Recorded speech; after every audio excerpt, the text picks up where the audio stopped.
timing! You two are just in time for the fireworks show! Boom! Wait, this isn't a Resident Evil 2 video. You haven't even made a video going over the new Resident Evil 2 announcement.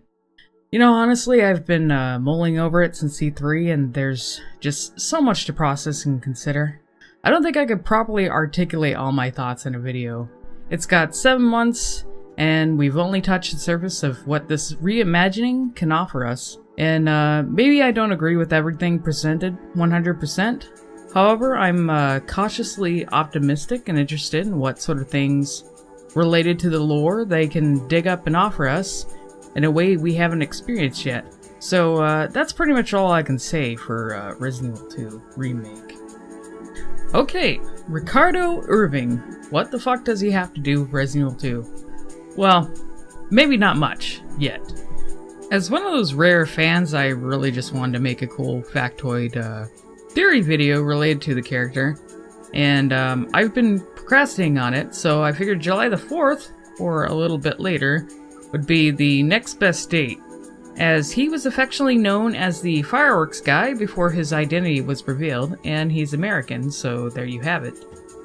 Now, he actually might have a connection to Resident Evil 2, or the past of the series in general, and I'll get to that later. But first, let's go over the fun stuff.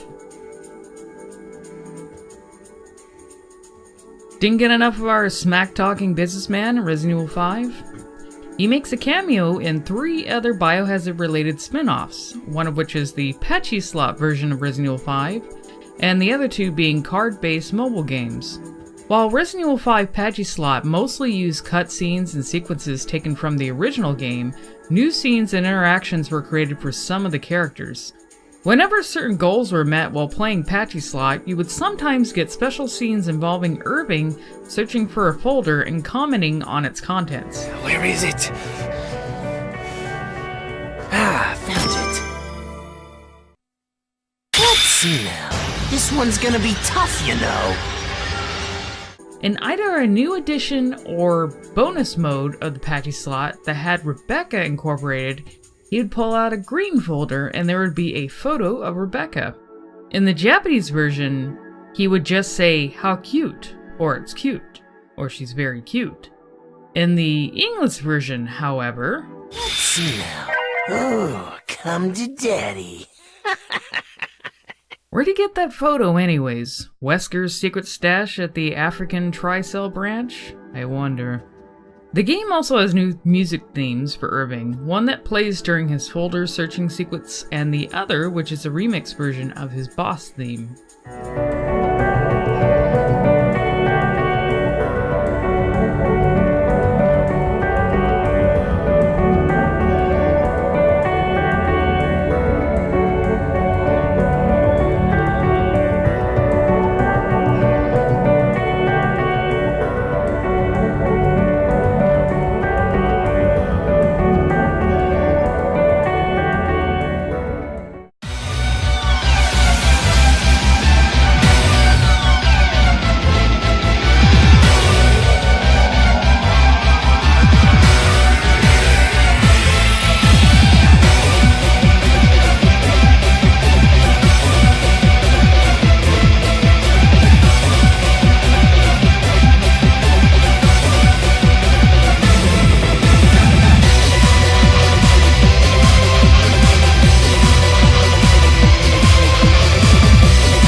The other 2 cameos are in card-based mobile games, Outbreak Survive and Biohazard Clanmaster. Unfortunately, I couldn't get access to Outbreak Survive when it was going on, so I only know one card featuring Ricardo, and it was probably part of a special event. For Biohazard Clanmaster, he was a character card you can get while exploring the Resident Evil 5 stages of the game, and they added another version later of his human form and then a card of his boss form. Before I go over this, I guess you could say it's a theory. I would have never considered the possibility of other compatible hosts if it weren't for Resident Evil Revelations 2, which brought back details from Resident Evil 5's Lost in Nightmares DLC and expanded on them. Many concepts from the beta version of Resident Evil 5 went through revisions before becoming what they are today, especially with the way certain characters were presented, although they still followed a basic idea of who they were supposed to be even after the changes.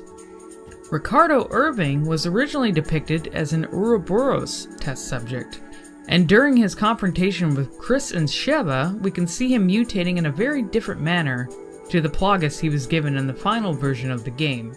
This somewhat resembles the form that Neil Fisher took when he was injected with the Ouroboros virus in Revelations 2, bulking up and becoming a tyrant-like creature. It's possible both the tyrant and a non-Wesker host accepting the virus were taken from old RE5 concepts. Ricardo originally being an Ouroboros test subject strangely goes along with the phrase he mutters before his death. Damn it, fella! I guess I wasn't worth the good stuff. Which many have taken to mean that he was referring to Ouroboros, or he could have been referring to a non-defunct Plaga sample. However, if it was Ouroboros, a virus with a very, very small percentage of compatibility, and he, being a merchant of bioweapons close to Tri-Cell operations, well, it really makes you wonder why he said that. The Resident Evil series has been known for its heavily detailed environments that tell a story of desperation and ruin, even when files aren't around to be read. This includes personal dwellings and places of business that might help one to understand the personality or background of characters more. And once in a while, you might even find something odd in all that detail. Such as these suspicious bags of flour that are totally not an illegal substance. Why would a black market dealer of bioweapons ever need the old diamond powder, especially in a boring shithole of an office like this? Can't really blame the guy if he's under the influence of a lot of things, considering he has to maintain two different occupational personalities. The BSA is hot in his tail, and Tri-Cell barely gives a crap about him and uses him as a source of funding. There's also this little tonic hidden in the books and files of his office and the textures, which is a common Japanese health item meant to boost energy, and it's a bit of a stereotype that people who overwork generally down quite a few of these. One more tidbit to throw out about the office: you see these stacked radios being partially covered? They also appear in Resident Evil Revelations, which is just a case of Capcom reusing assets. Nothing too special. This is where I sort of tie things into Resident Evil 2, and it's going to be a long one. The series has come a long way from the classic games depicting the outbreak in Raccoon City, and since then we've learned there were many survivors of the tragedy, escaping the city at different points in the outbreak. Two individuals that were revealed to be survivors are Frederick Downing and Ricardo Irving. I don't know if the information about Downing escaping with a T-virus sample was provided via degeneration or supplemental material for the CG movie, but the information about Irving being in Raccoon City could definitely be considered obscure. If you remember the Japanese interactive BSA desktop that contained a lot of files and interactions between individuals prior to the BSAA infiltrating Kajuju, there was a blog available through Famitsu that made a record of the information appearing there. One entry, dated February 26, 2009, states at the very end that Irving was supposed to be in Raccoon City during the outbreak in 1998, but that the information was vague and the source from which it came was worrisome. I don't think we ever figured out who or what that source was from, but if we're talking about Raccoon City, there was another person who survived the outbreak that has connections to Albert Wesker, who ended up working with the African Tri-Cell branch. In Patrick's memoirs, which are files available in Lost in Nightmares that explain personal details about Oswald E. Spencer and how his whereabouts were leaked, we find out that Ricardo Irving is acting as an informant employed by a spy who has regular dealings with Wesker.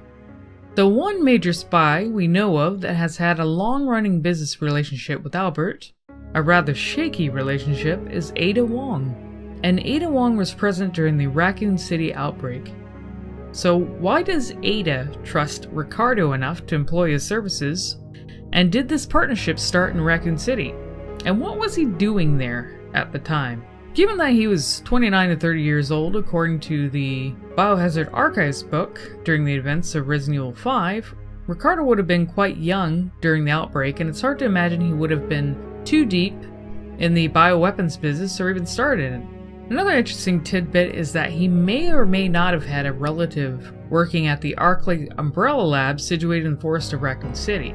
There's a person named Keith Irving named in a mansion file that monitored the visual data room where information on bioweapons was displayed. Because his last name has been mistakenly translated as Arving or Aving, some may argue against the possibility of a connection to the Irving surname. But the error may come from the fact that Irving has a Japanese pronunciation and spelling of Aving, so it's easy to see why someone might translate it differently. One last little thing, we know what Ricardo became in the end, and his mental instability was gradually made clear, but it's hard to say how he would have been affected by the incident in Raccoon City, given the little information about his presence there. We do know that he may have been suffering from depression or some sort of complex, as hinted at in the Biohazard 5 art book, which notes his tendency to surround himself and dress up in lavish things to hide personal flaws and sadness. His original character concept was based on a young, bitter, downtrodden type of person, but he certainly has a way of hiding it with that loud, sarcastic Brooklynite mouth of his, doesn't he? Wow, perceptive, aren't ya? You think this is a joke?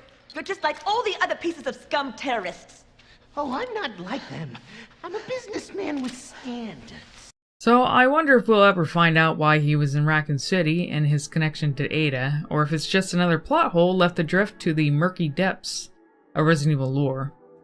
I do think it's an interesting thing to think about though, considering we have a reimagined version of Resident Evil 2 coming our way, and it's already been made apparent that the devs are willing to dig deep into the files and beta concepts and incorporate them into the game. Yasuhiro Ampo, who was part of the Resident Evil 5 and Resident Evil Revelations 2 team, is also heavily involved in the development of the Resident Evil 2 reimagining, and it seems like he was quite a fan of Irving in the Biohazard 5 art book based on the notes and comments there. In my opinion, I certainly think if Ricardo and or Frederick Downing made an appearance, it would be more accepted in a reimagining of Resident Evil 2 rather than just a remake.